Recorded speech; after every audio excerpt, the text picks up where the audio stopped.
Roth. Here. Commissioner Smith. Here. Commissioner Yates. Commissioner Peterson. Commissioner Mom. Here. Commissioner Edgar. Here. And Chair Shaw. Here. All right, we're going to do we have an opportunity here for citizen comments here. And I believe we actually have one tonight, don't we? Would you like to step forward, please?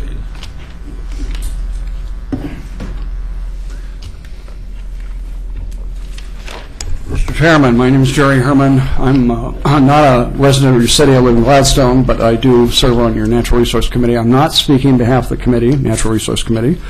I'm speaking as a very happy citizen in that things that happen from time to time, we sometimes have tension between various parties, and when something really, I think, positive happens, I think we ought to give accolades to those who they are due to. About 2 months ago, I was approached by Rivershore Hotel to figure out a way to give them a view of the river. I'm talking about the Rivershore Bar and Grill. I said, well, that's a challenge because of the riparian habitat that's so thick. And I mentioned to them that back in 1994, with youth that I was employing through a grant, separate from your city, but Oregon Youth Conservation Corps, we cleaned that area off and left the riparian habitat intact and then planted other things. Since that time, Scott Archer has led the effort to vegetate even more heavily. The result is the habitat's good, but the views are poor. So they brought out their map of what they wanted done on a napkin, and I don't normally design that way myself. So I took a look at it with them, which is fine.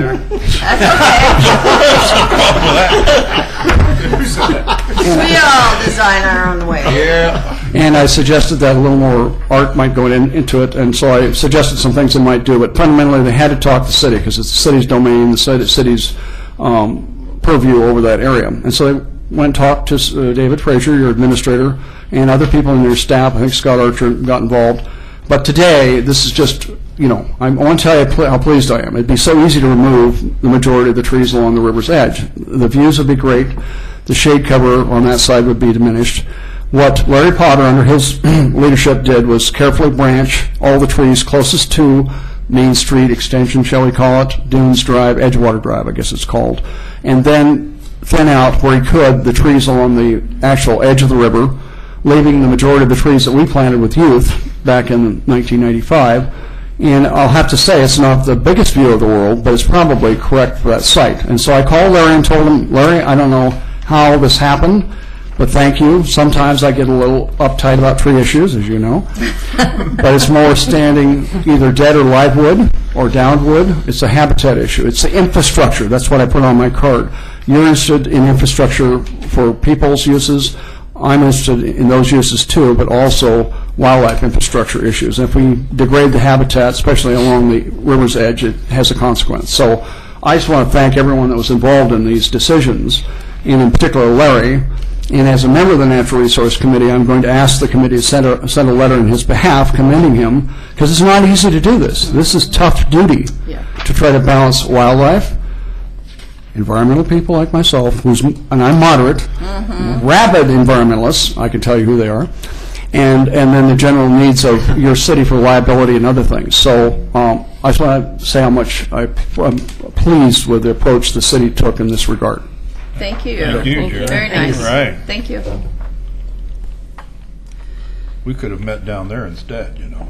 We could have. Yeah, there you go. Oh my gosh, we missed a great opportunity. Yes.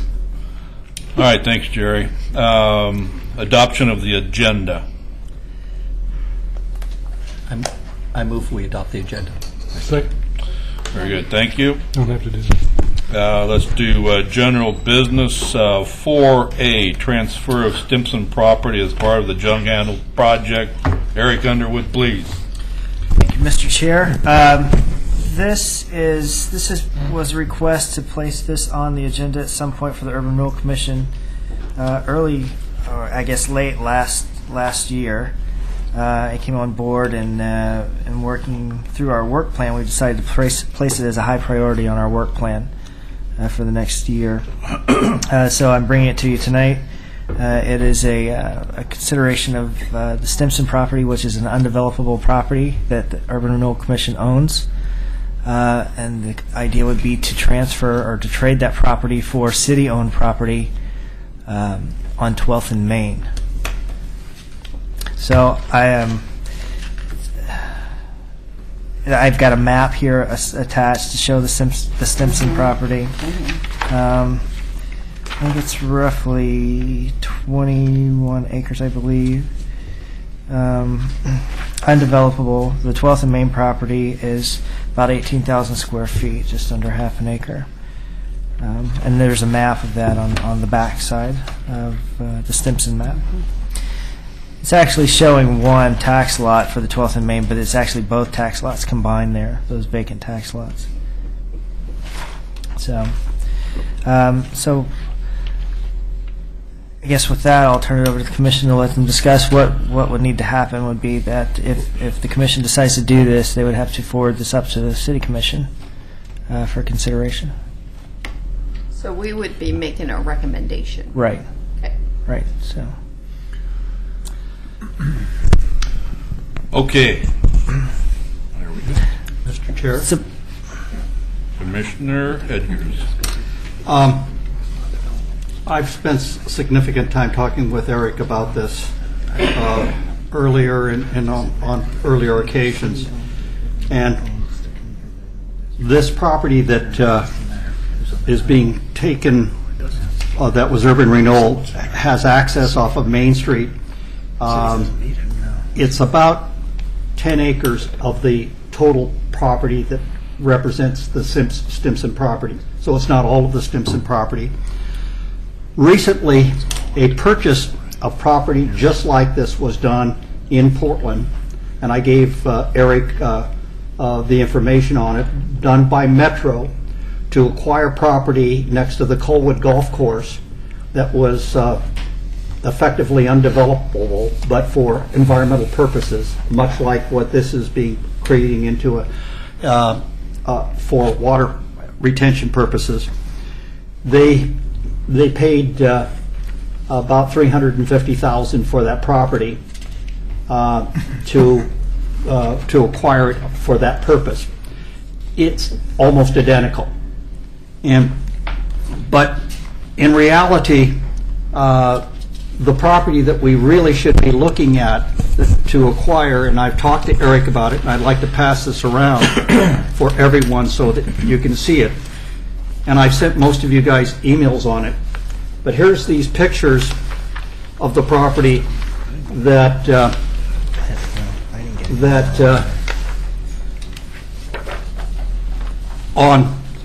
we own, the city owns, that's on next to the McDonald's across the street from the Oregon City Shopping Center.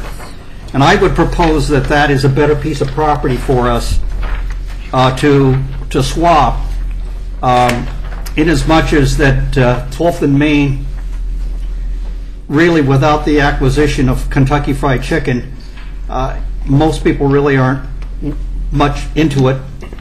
But we're putting in $1 million into McLaughlin. We've already allocated that money to go there to enhance McLaughlin Boulevard, Highway 99 through there.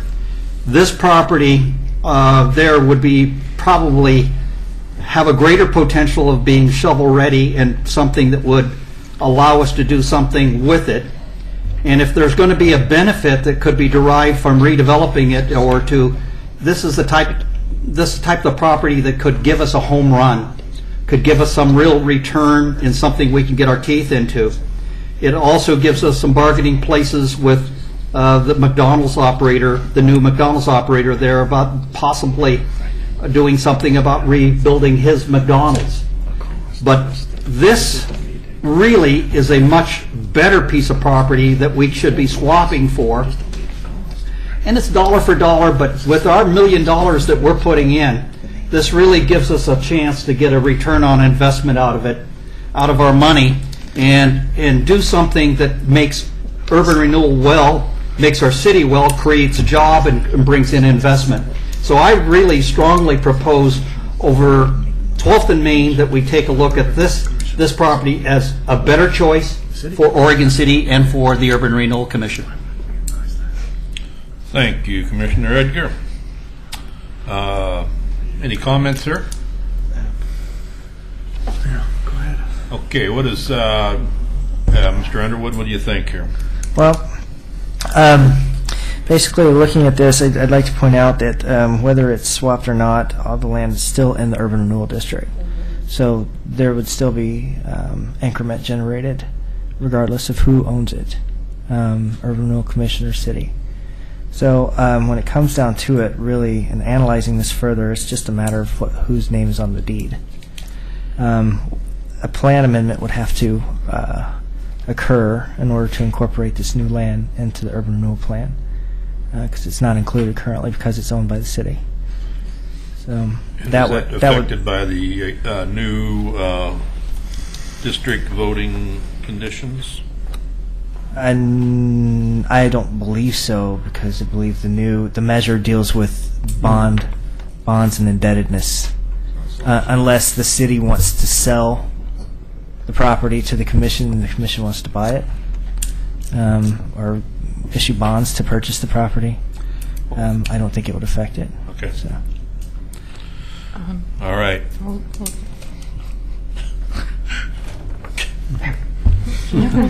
Commissioner Roth. One of the ways that it would benefit the commission is if the commission wanted to acquire this property, to sell the property to a developer to create some revenue. Well, that's kind of like what we do, excuse me, Commissioner Roth, but I mean, that's kind of what our mantra is, isn't it? To kind of get projects shovel-ready for somebody and create the infrastructure, then sell it or something. Right. Okay. Right. Commissioner Roth? Okay, that was my concern is this is along, this new piece is along where we're going to be doing this huge improvement on McLaughlin, and it seems like it would fit in very well to be developing the property along that same line at the same time, so that we could. My main point is we don't seem to be getting a lot of action on 12th and Main.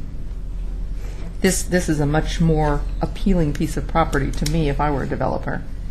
And it would seem like it'd be a good time to market it along with the improvements that are going to happen along there. Good, thanks. Have we ever had any, Yes, that can be done, whether or not it's owned by the city or the Urban Renewal Commission, because it's in the Urban Renewal District. So any property that's within the district can be marketed as urban renewal, an urban renewal project. So I'm sorry. oh, now the city kind of owns this now, is that correct? Right, the city owns those. Has there pieces. had anybody make a proposal on here before? No, not since I've been here.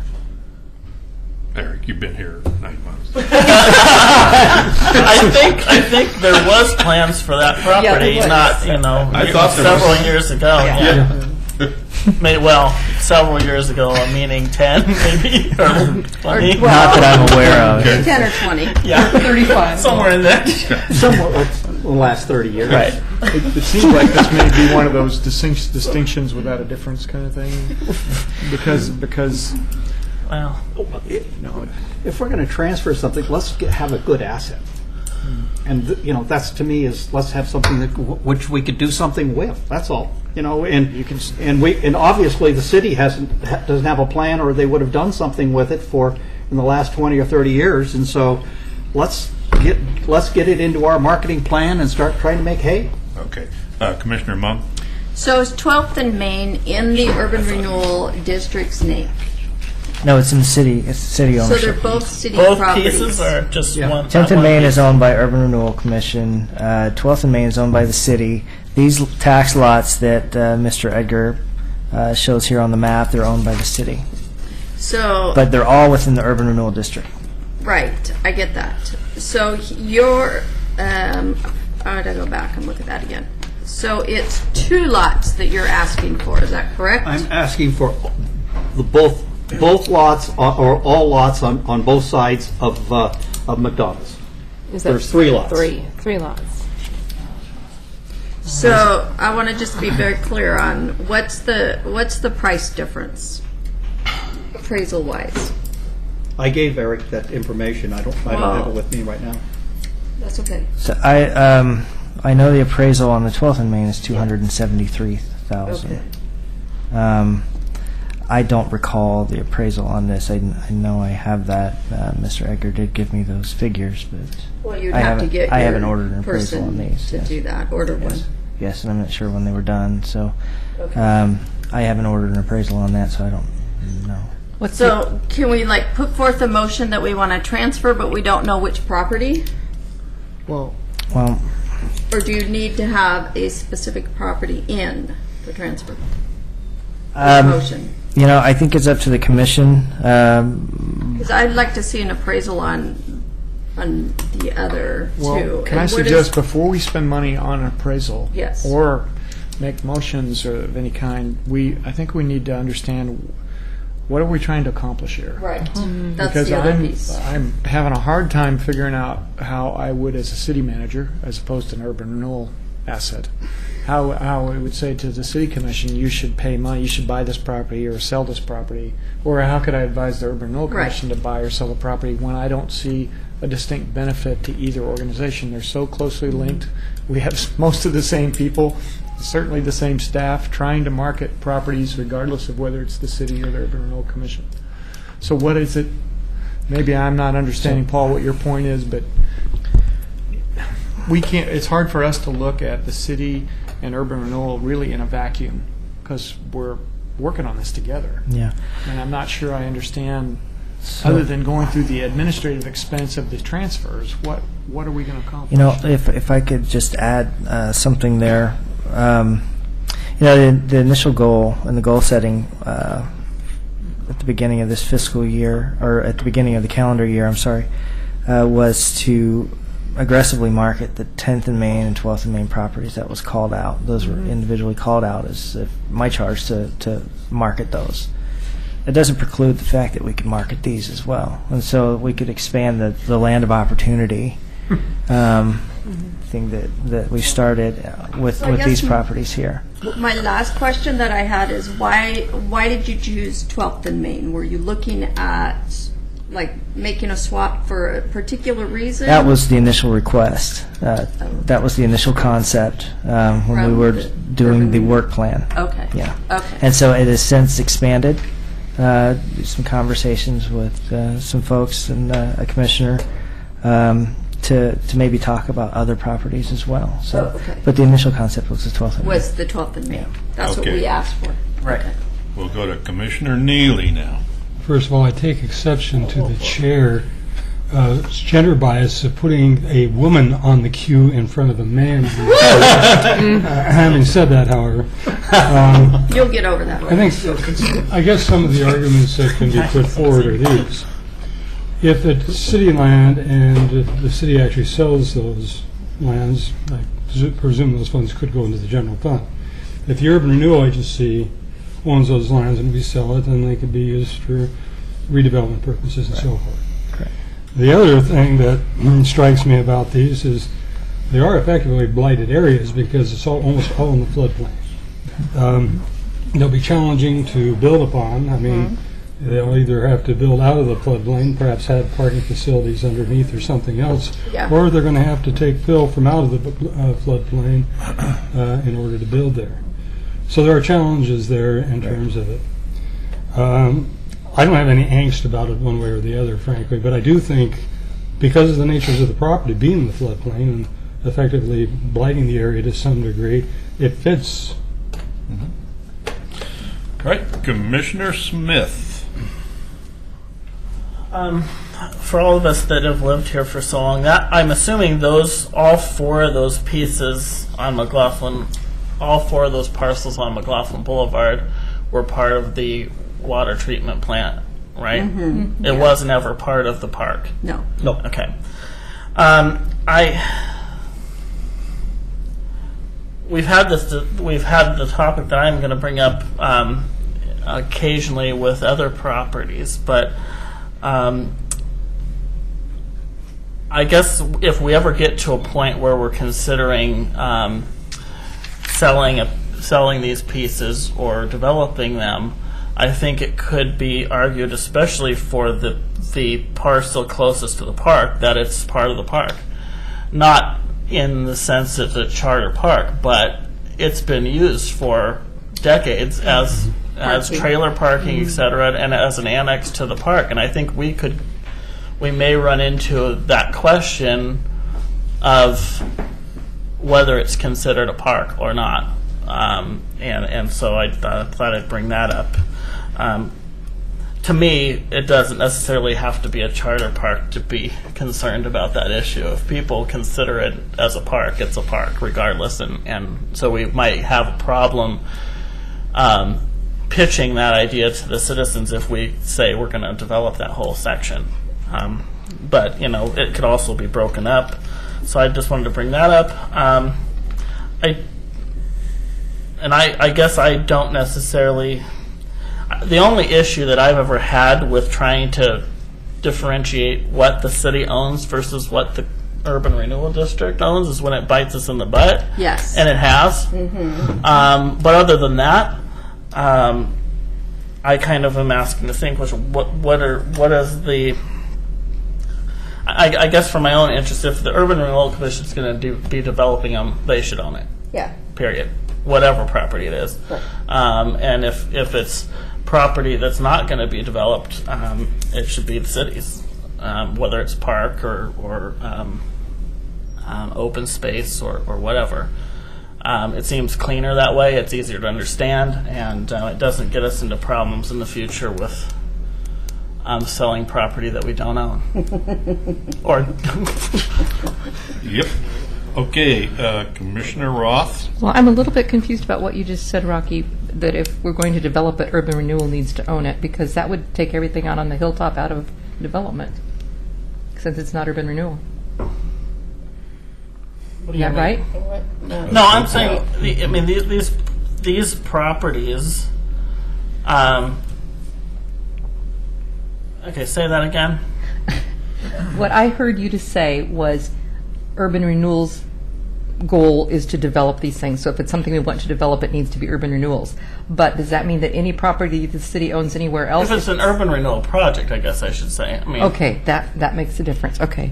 My other part of yeah. Okay, that clarifies it for me. The other part was I wanted to tag on to Betty a little bit and ask the value of the Stimson property.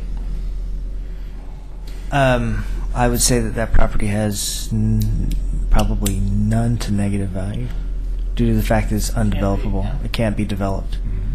That was a water resource now. Yeah, right.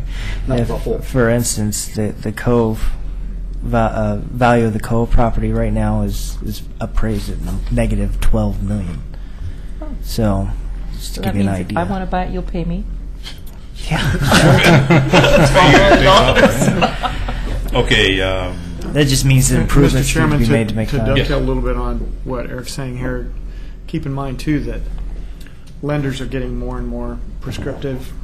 I hope that doesn't get any worse, but they're more and more prescriptive about looking at assets and liabilities when they're making loans to public corporations, because there's a flurry of bankruptcies in other states, mostly.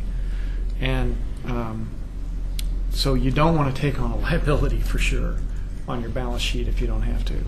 So I would just keep that in mind, because they may look at the overall assets of the district. So in this case, then, who would have the more assets? Well, if it has negative cash value in urban... No, I mean overall, if we were looking at developing anything, they're going to look at all of the city's assets and all of Urban Renewal's assets. It depends on who's underwriting the loan. Who's if it's urban renewal bonds or if the city's full-faith credit is involved. Right, Very but- different. But I'm just saying, you're saying that they're going to look at the total assets. Of And so which whoever's entity... doing the borrowing. Right. So which entity would it be better? Who has the more assets? That's an absolutely fair point. Yeah. But right now, I'm talking to the Urban Renewal Commission about buying Right. something could have negative values. Right. But I'm thinking we When might I'm want talking to you as your city manager, I'm going to be saying something different. we might want to look at where it would do the most good in a financial point of view. Yeah. okay. Commissioner Redger. Well, this would, to me, would enhance our balance sheet and would have a chance. We have all sorts of people that have contributed, and I direct answer to David about the difference between the city and Urban Renewal Commission is we have school districts which in effect are partners of the urban renewal district. We have fire departments which are effectively partners. They have contributed lots of money out of the division of taxes into the fund that effectively supports urban renewal. And we need to be able to have some things that we could have that's responsible to them too. And this is to me, is an excellent shovel-ready asset that has been sitting without people really noticing it or thinking about it. But it has great visibility from 205. It has great access to bus, to transit, to in and out, to be an office building with parking underneath it of substantial nature. And this, we're looking at trying to create jobs and investment into Oregon City. This is a type of properties that we could use that's good for our community, and if we're out there marketing it, we're trying to make improvements. We're putting $1 million into McLaughlin. If there's going to be some benefit derived out of that, I think it's really that the Urban Renewal Commission should be getting a return on their investment. And this is just important. If I can, Yeah. but to be clear, this contribution you're talking about from other taxing districts, this is already in the urban renewal district. So if that goes up in taxable value, they're going to benefit too. They're going to But benefit. Regardless. So But we've not. that's why the distinction isn't clear to me that there's really Well, a benefit to either. We've in the last 4 years we've spent approximately $7 million. We've increased TIF $189,000 in the last 4 years out of $7 million that we've invested locally. That's approximate numbers from my research that I've done. We need to do better, or the taxpayers, the citizens, are going to make some statements. I think this is an ability for us to hit a home run and show urban renewal as being responsible asset managers, and that if we have something that we can work with, we need to be working with them, and this is a good asset for us to have in our tool chest to be able to work with. And I would just think that it's in our best interest that we make some positive moves aggressively to show people that we are on top of things. And this is an example. The city has sit on this property forever and ever next to McDonald's. Nothing has happened. Let's make something happen. Let's be responsible. Let's bring it into our portfolio, and give us better options and tools to be able to work with it to wheel and deal to whatever has to happen to make the investment community want to come into Oregon City. Thanks, Paul. Commissioner Neely. See, I got you first this time. You could have argued it wasn't gender-based, it was alphabetical. But anyway, I guess I'll come to Rocky's point in terms of that parcel that's on the northern end there. It does function for recreational purposes, and there are many events that occur down there at Clapham Park, which are possible because there's parking available. Now that probably could be dealt with whoever's ownership it is in. You might be able to have the bottom park as parking for recreational purposes and have a build out above it. But I would prefer not to pass on a motion at this time so that we can actually have a longer dialogue about the potential use of some of this property for recreational purposes. Commissioner Mudd. Would that have to occur at the city commission level, Mayor Neely? Well, I presume whatever motion might be put on here would be conditional on a swap of certain properties, which the city could agree to. But to talk about it as a park, that would be done at the city, not urban renewal, yeah. Correct? Well, at the city level, and that's my point. Okay. So I guess I could make the argument both ways. It's shovel ready right now. There's nothing stopping anybody from coming in and purchasing the property and developing it. So I don't really see a benefit for it to come into the urban renewal, let's say our portfolio, because it's out there, it's ready, anybody can buy it and do it. My bigger question is, do we really need to purchase, I guess? I mean, urban renewal is supposed to be responsible. We have property to trade, so maybe we ask the city to just pay us cash in urban renewal. Cash for a property we're not going to buy? Yeah. No, I don't think I could argue. I don't know. I'm just, I'm trying to think outside the box, a little. Okay, Mr. Frazier. I think, Paul, you made a very compelling argument for trying to advance development and market the property. And I think that I sense that there's sort of a universal consensus that that's a virtuous thing to do, and we should try to do that. Right. So maybe I can suggest that the Urban Renewal Commission could simply request the city to make these properties part of the marketing campaign for urban renewal, and the city could start doing that. Eric could add these to his marketing portfolio and try to make something happen. Because it seems like we're kind of wrapped around the axle on whose name's on the title, but what we really all want is to have these things more likely to be developed. And if I'm putting my city manager hat back on, I'm going to look at these properties and say, wait, maybe, and Paul, maybe this is what you're saying, let's get something developed on these properties and get back on the tax rolls. Right. Absolutely. And then urban renewal doesn't have to own it, the city doesn't have to own it, the private sector owns it. Right. But Which is the goal. our profit loss, when I look at what the debt load that of the bonds, the last bonds that we now have pay off in 16 more years. That'll be 51 years from the inception of urban renewal. And I'm trying to figure out how do we improve our balance, our profit and loss, and create our better conditions and show the citizens that urban renewal works. Paul, you do that by increasing increment, regardless of whose name's on the title. It's just like we've increased increment by $189,000 over the last 4 years.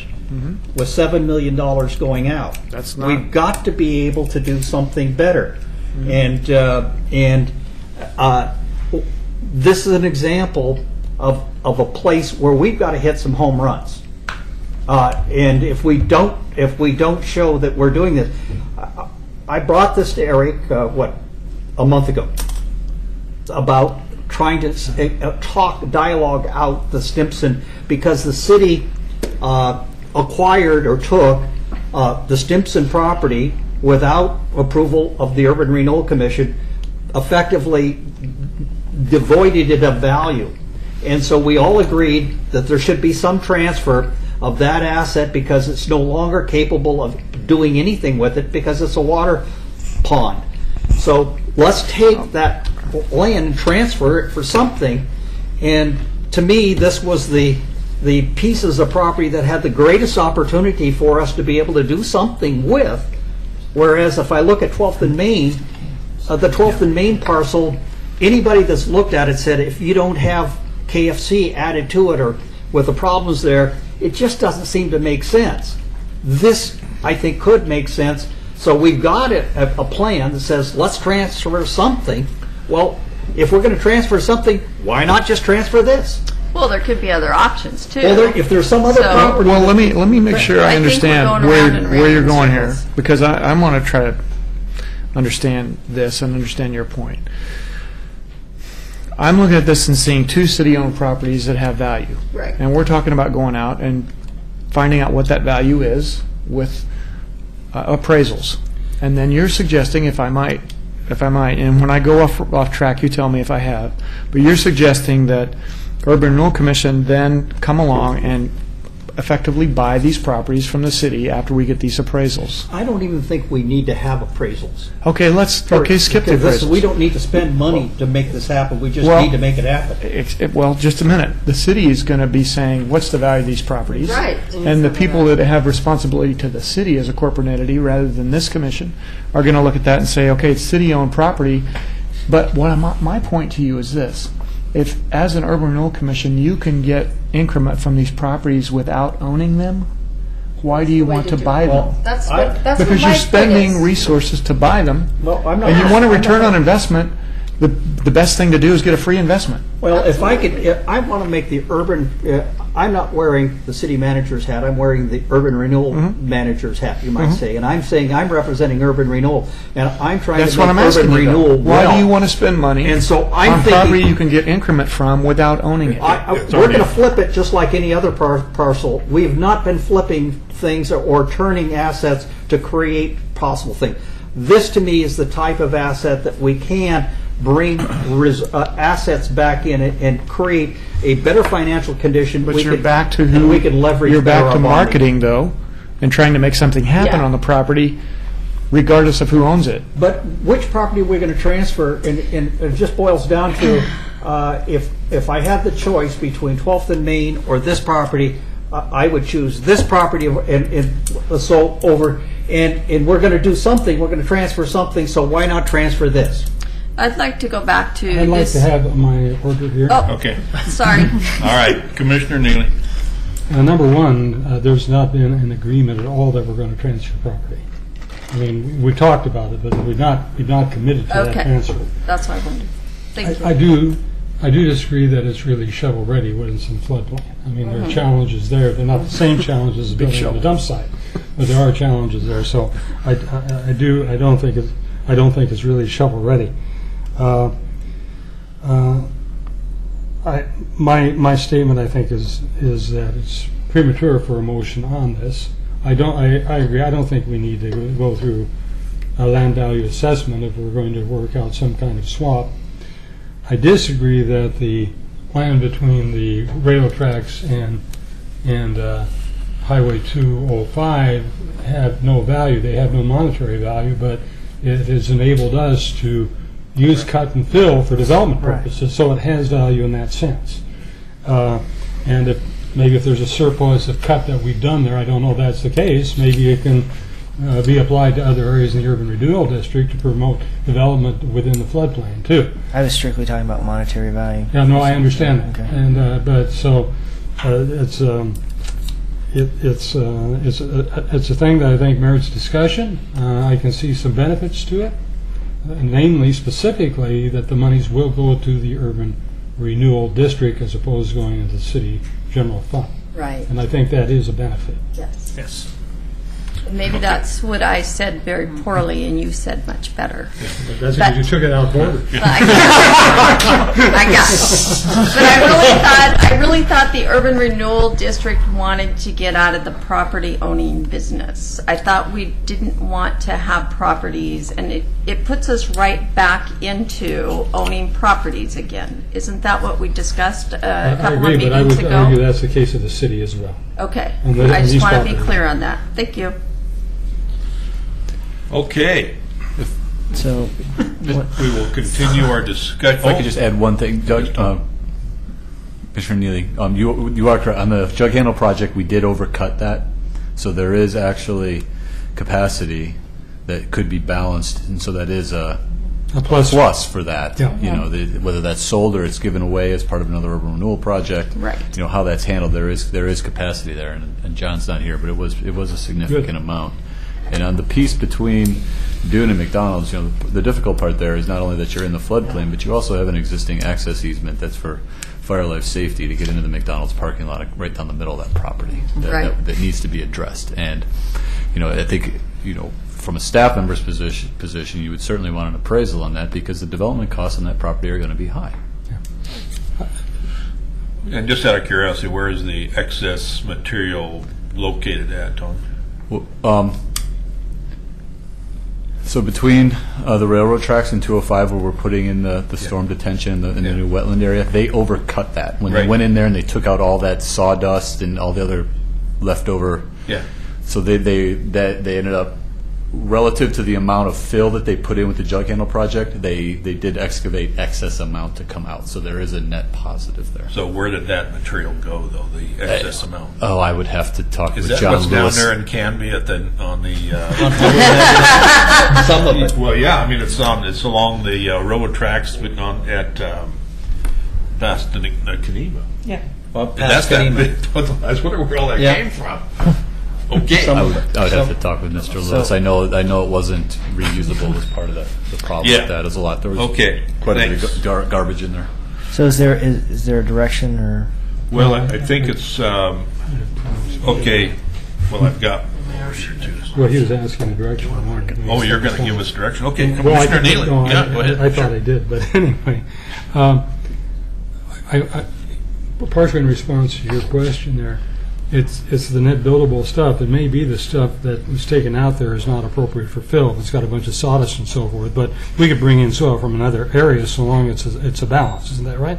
Oh, yeah. So what I'm saying is, Yeah. whether So- it be putting pilings in or bringing in new fill, you do have something to go in and say, okay, we're a net positive right now in terms of the amount of fill we've taken out. So it would be just doing the numbers. Yeah, whether you brought it in as structure or fill, you would offset it with what you've not done now. Another point would be a discussion whether the city owns this property or not. You've mentioned that easement goes through. I'm wondering if it's possible to negotiate where you can maintain that easement, have a parking structure under that as part of a bill out of the floodplain, and have something else above it, and still maintain an easement through McDonald's through some kind of a parking structure if it's done in an imaginative Tall way. enough for fire truck. Remember, did you hear the thing about fire? I don't know. What? That easement's for fire access. So that could still be big enough for fire access. Yeah. We'll just go through a parking structure. Okay, all right. Are we good? Commissioner Nump? My question- My question is, Eric, is this time sensitive, or do we have more time to think about it and discuss It it? is not time sensitive. Okay, all right, so we can put this on a future agenda, Sure. maybe? Sure. Okay. Future agenda. Okay, I'd just like to move ahead positively with a plan, saying we're going to try to come up with some solution as per our when we had set up our objectives for this urban renewal year. This was, like Eric said, was listed as one of the important ones that we wanted to get resolution on. For And- 12th and Main, not for the Well, one that you put forward, No, so. for wherever it is. Yeah. So and really the point is let's try to be the best stewards for the Urban Renewal Commission, and this to me is. Oh, absolutely, and I think everybody would agree with you on that. I'm just not sure owning more property is the way to go. Do you want to, maybe I could propose a motion that you could make, which would be to request, for this commission to request the city commission to add these properties to our work plan for marketing. And these issues like the fire access and the development issues Tony was talking about, and the appraisals and all of that, those are things that over time our one staff person who's working on this would chip away at those various obstacles to try to make the property more marketable. And at least then I think you might feel better about, regardless of who owns these, that there's a little bit more Yeah. initiative behind trying to do something. I would agree that we need to put them on the marketing plan immediately, and be stewards with anything that's going to create jobs and investment in Oregon City and tax increment within the urban renewal plan. If you want to make that request, But at the same time, I would love to say, why not? But there's almost two separate issues. Yeah, I know. One issue is let's get marketing it as something that we should have on our agenda of city urban renewal. But at the same time, if we're going to swap some property off, let's do it KISS, keep it simple, stupid, and make it happen. And all we're trying to do is just facilitate an asset swap, and it's not trying to make something too big out of it. And I think we're trying you to said get- yourself two separate issues, and I'm just suggesting that you could make that request of the city because they're the owner, and then they would add that to the marketing plan, and you I would would- get part of what you, because I don't sense that there's a big interest to make an actual swap right now. Yeah. But maybe there does seem to be a consensus to try to move forward with marketing. So if Isn't urban that a renewal is good going to thing? play a role in funding marketing and funding this and rebuilding of McLaughlin, and if there's a chance for it to hit a home run with this and turn this into an asset where we could sell this and get wealth, we still owe Urban Renewal owes the city, what, $1.9 million on this building. And somewhere along the line, I would like to see those debts eliminated. And so this is an example. Let's say that we got this through the investments. All of a sudden, we got it to a point and we could sell it for $1 million. Maybe that money would come back in and help eliminate our debt. If we can I sell move, it. I move, I move that the Urban Renewal Commission requests the City Commission to have our marketing, excuse me, our economic development manager put this on the list of properties to market. Second. Can you touch the buttons, please? Oh, yes. Doing that here. Okay, that was me. All right. What button am I touching? Move. You're a mover. Well, I'm trying to move it, but Come on, you're a mover and a shaker. Where do I go? It's not working. It's not on. It's not. Oh, it's not working. I made the motion. It's been seconded. All right, and It's not working. second by Don't try Betty. it. Yes. Okay. And Commissioner Smith, Aye. Commissioner Mum, Aye. Commissioner Pauly, Aye. Commissioner Edgar, Aye. Commissioner Shaw, Aye. Commissioner Neely, Hi. Commissioner Roth. Aye. Motion passes. I want to indicate to you that I still think I could see some benefits to the urban renewal district in the swamp. And I think we need to make a move on this anyway, because I think it's a great idea. Great. Okay, thank you, Paul, for doing that. Let's move to 4B, infill development opportunities in the north end of downtown. Here we go. Perfect segue. Thank you. So this is another request that was made last year to have this placed on the agenda before the Urban Renewal Commission to take kind of an inventory of economic development or infill opportunity in sites in the north end of downtown. This has also been included in the work plan for the Urban Renewal Commission as a high priority. So it's before you tonight. It was presented or put on the work plan in kind of a general format, so I just kind of took a stab at kind of a conversation starter here, just to kind of give you an idea of where staff sees some of those opportunities and just kind of walk through those.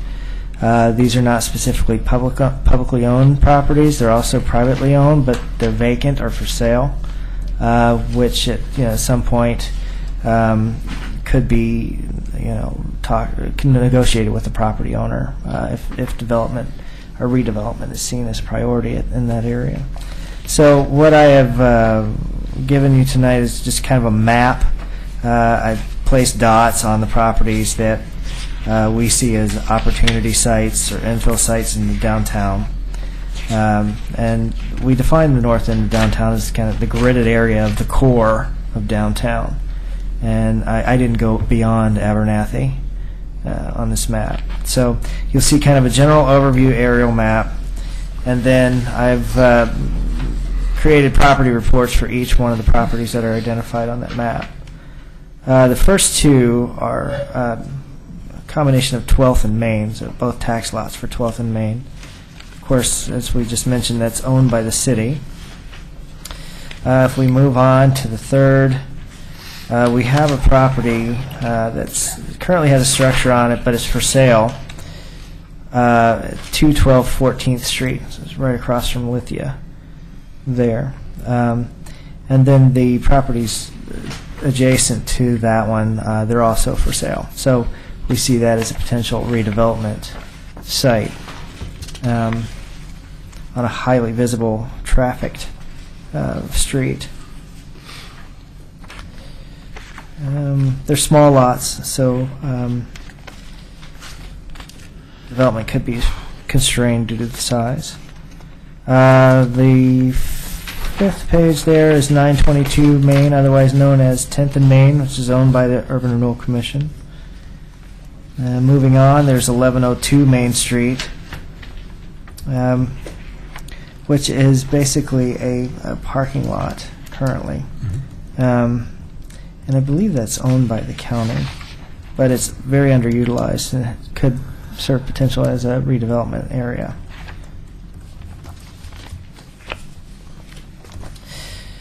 Moving on, we have, well, that's the other half of 1102 Main Street. The 2 tax lots there. And beyond that, if you move over to the next page, there's 1401 Washington Street. And this is a series of 3 lots, and you see the other vacant lots adjacent to that. But right now, it's some of it's being used as parking. It's not striped parking at all, and they're just vacant lots. So it's kind of prime for redevelopment there. It really leaves a hole in the downtown area. Which of these lots were the previous U-Haul car rental lots? That would be 1102 Main. Okay, 1102 Main. Thank you. Yeah. So those the previous 2 lots that we discussed. I believe the county is using that for parking right now.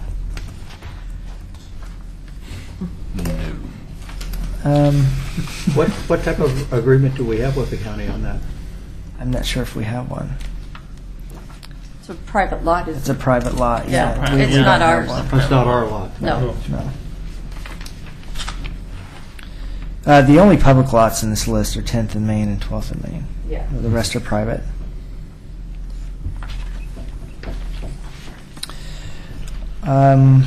Okay. Moving on, we have, there doesn't seem to be a site address associated with it, but it is, if you know where the kind of customer parking lot is in Lithia, I think it's 15th Street. It's adjacent to that on the other side of the railroad tracks. There's kind of an auto body shop there on Washington on the corner, and it's behind that. So it's kind of a fenced-off lot. It's not being used for anything, I think, but just kind of storage.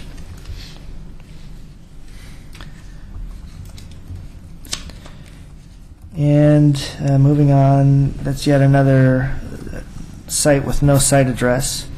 But it is on the other side of the Clackamas Creamery, or the Larson's Creamery building, on the other side of the railroad tracks.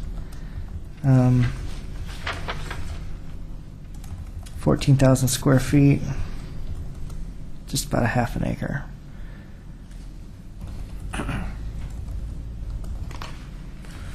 So all these would be mixed use, downtown kind of developments. So that's the extent of the work that I've done on this so far, and so I'm just kind of throwing this out to see what direction the commission would like to take, and if there's an approach you'd like to take at this point, or up for Okay, discussion. let's see what we got there. Can you give the address again for the one you thought was the county property?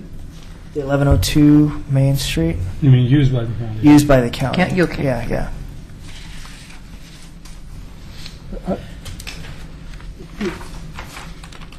Sorry. What's that? Yeah. The lot next to it, which isn't on your list, is some reason that wasn't considered? Well, there are 2 parcels for 1102. Oh, okay.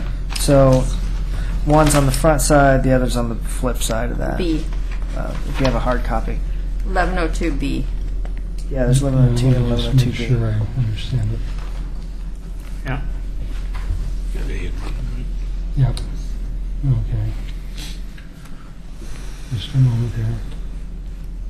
1102B.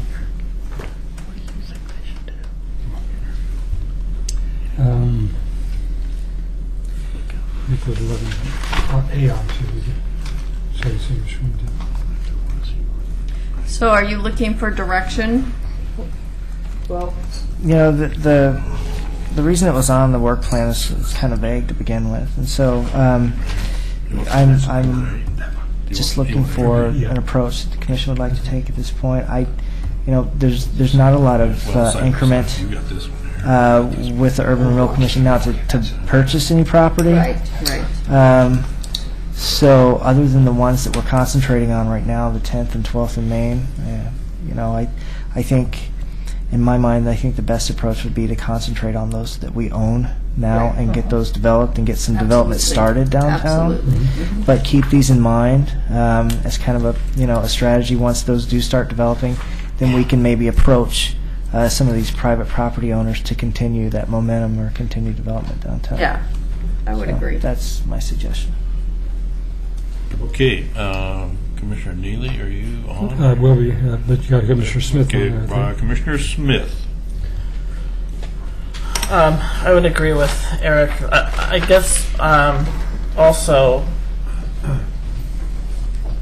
in looking at this, we have no lack of empty lots. No. There's a huge amount.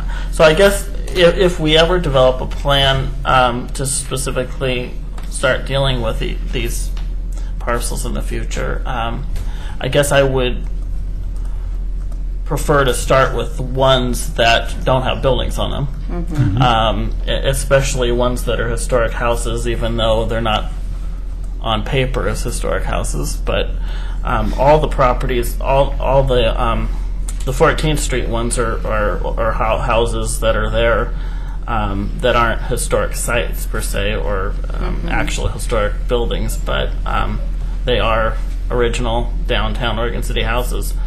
And so I think that, in terms, if we get to a point where we're dealing with infill, I would say we start with the empty lots and not necessarily taking buildings out, especially buildings located in such a major, even the business, it's mixed use, and those houses are being used as businesses, but if you've ever been by there, there's no place to park, and it's a major roadway through there. So I can't imagine, well, I guess that's it. Focus on the empty lots if we get to that point, and then. So I think what's going to happen is, as soon as we get the south end done with all our facade grants and all our grants and stuff, Right. this will be your next emphasis, is the north side. So this is good good homework to do right now, get us prepared for phase 2. And it's something good to keep in our minds too, as private interest does generate out here, and investors do come up with projects. To remember that this is kind of a priority for the commission, and to help facilitate those projects that come through, and Okay. just whatever we can do to get All those right. developed. Commissioner Neely. I guess I'll express a preference. Those two lots that are adjacent to each other, 1102, that's a fair chunk of property together, and it's one where I'd probably, once we start looking there, is to look at those pieces. I agree with Commissioner Smith on the residential pieces on 14th Street, but I have, and it may be my lack of imagination to see how things could redevelop. The benefit of us getting hold of it is we might be able to relocate those houses into a residential area infill where there are historic, and if somehow we took possession of those properties before we sold them, we could get them on the local inventory. Okay, Commissioner Edgar. Three more museums. No. Sorry. I think that the 1102 and 1102B are really excellent potential development sites that, as we look at the north end, look past 10th and Main, and we should not be afraid as an Urban Renewal Commission to be an aggregator of property. When property becomes available that we think can fit into a business plan that causes to redevelopment, and we can be a party to making positive things happen, and we have a good vision and a good plan, this is an example of taking positive steps to make sure that those lands end up in the pool, that they're working, and we're in a sense holding on to the steering wheel in an intelligent way. So, like those properties, I would even look at thinking that we have a potential of missing the boat on properties next behind the parking lots and properties behind the Masonic Temple.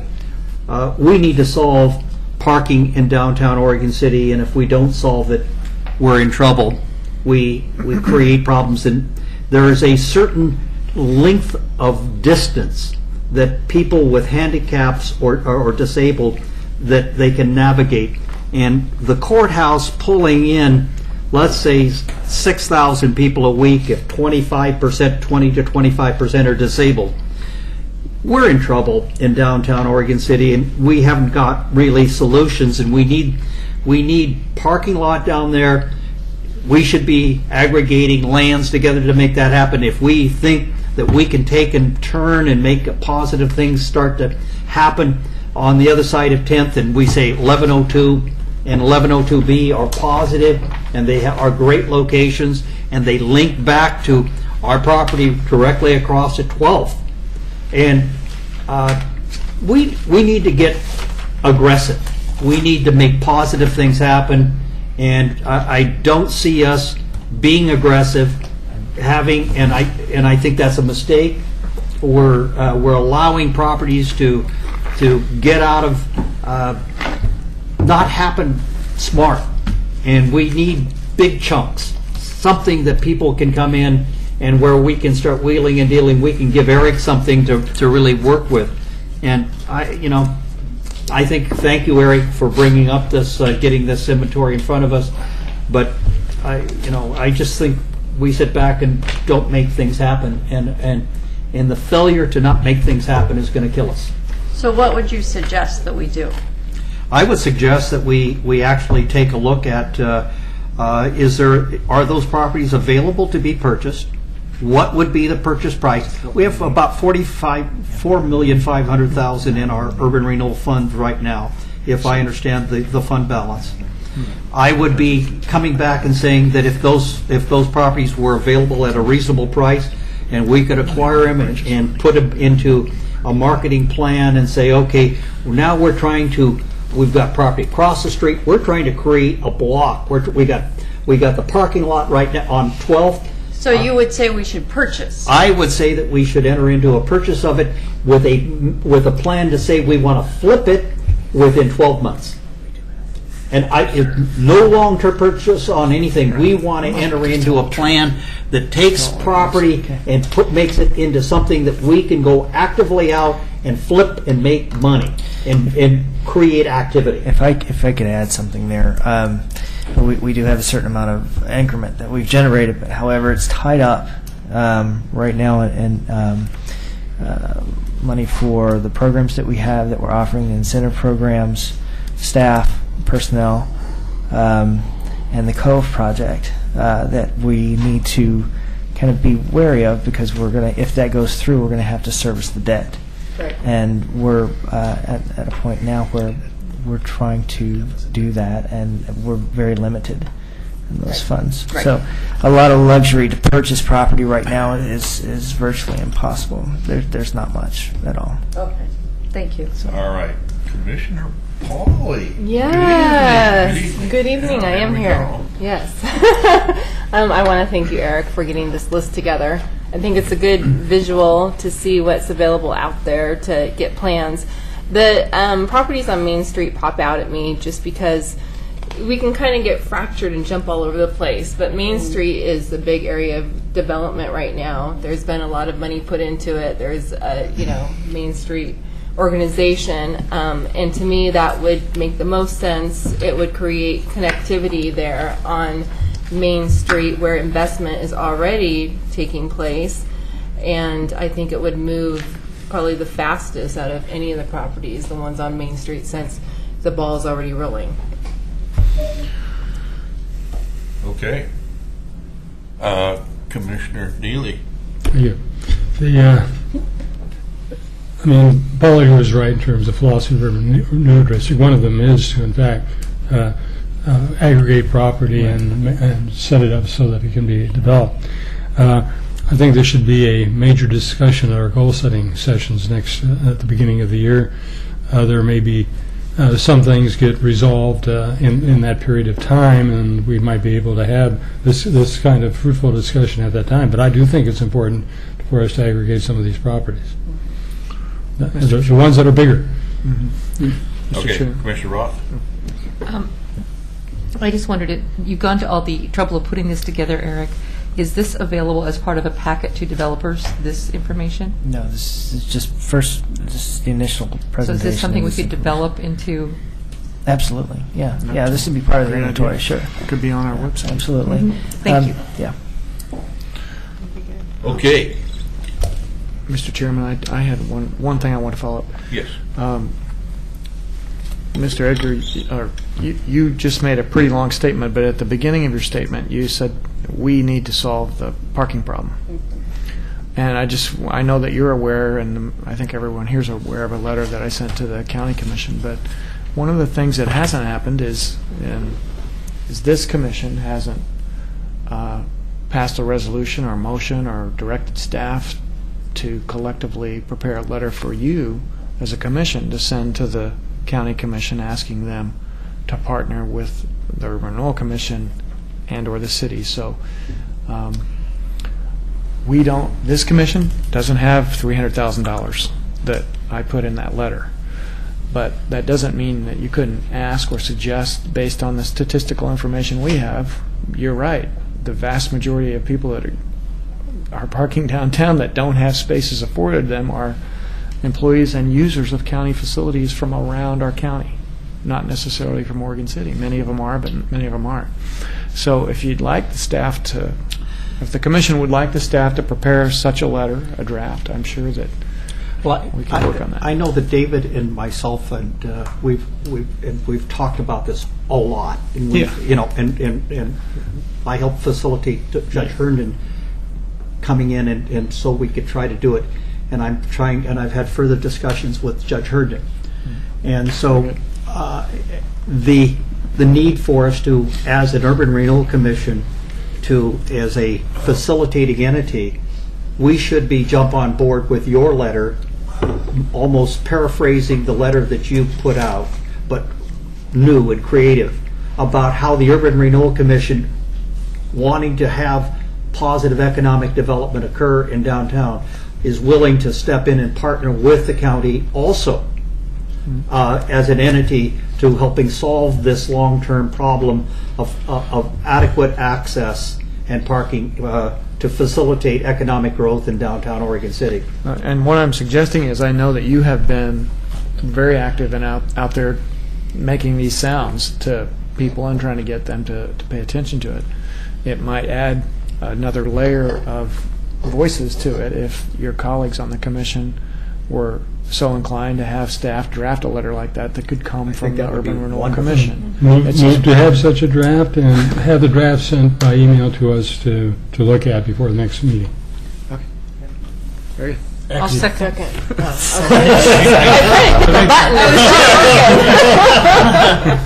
Thank you.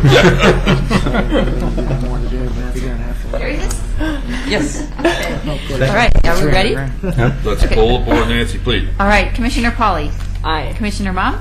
Aye. Commissioner Roth. Aye. Commissioner Smith. Aye. Commissioner Neely. Aye. Commissioner Edgar. Aye. Commissioner and Chair Shaw. Aye. Okay. Motion passes. Thanks. That's going to be a good one. All right.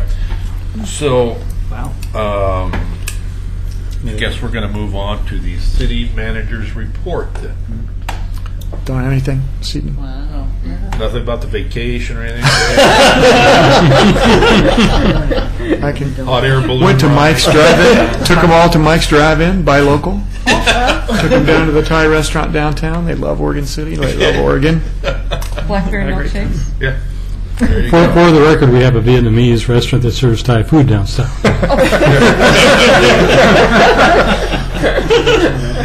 Okay, Yeah, we could mention future that. agenda items. Mr. Chairman, I didn't neglect to tell you that the city of Redmond came today here with a contingent of people, including their city manager and their economic development manager, Economic development, their community community development development director. director, and they spent about half a day with Eric and lunchtime with me and Eric, and They wanted to learn about how we've been successful in our downtown programs, and Lloyd Purdy was also part of the contingent. And Downtown and economic in general, Yeah. economic development. Wow.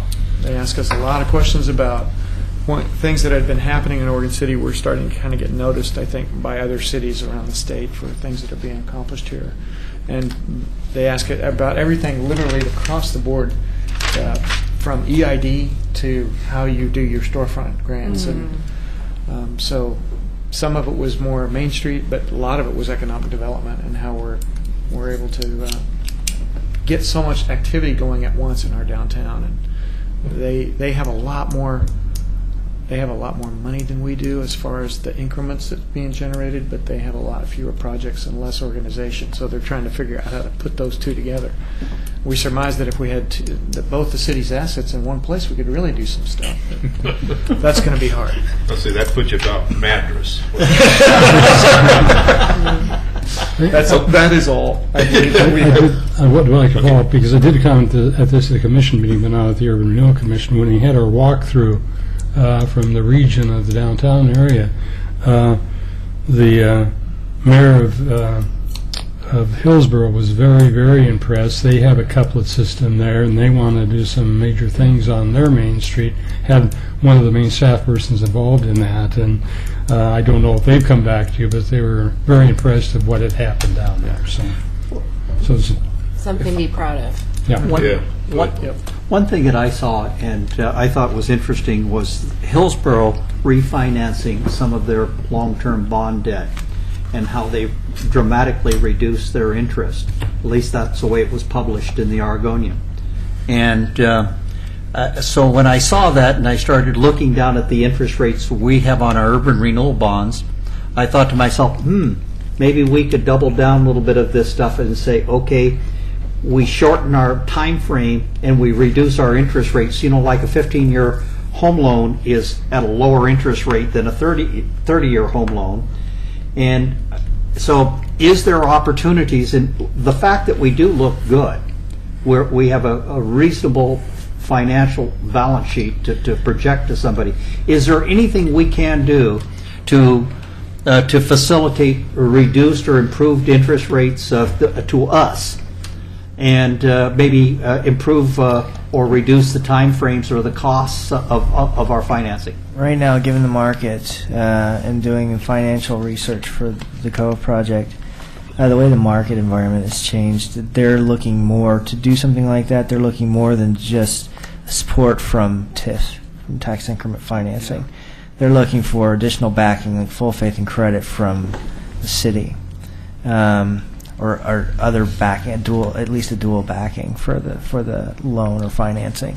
So I think right now gone are the days that TIF can support new financing for any type of bond or debt indebtedness. So that may be a challenge to do that. And also with this the ballot measure that's coming up in November, anything that we do, any commitments that we make, we'd have to do before December 6th. So that to avoid that. to Unless avoid, if that measure passes. So that the timing may be a challenge as well. Okay. Anything else this evening, folks? We are going to adjourn. Okay?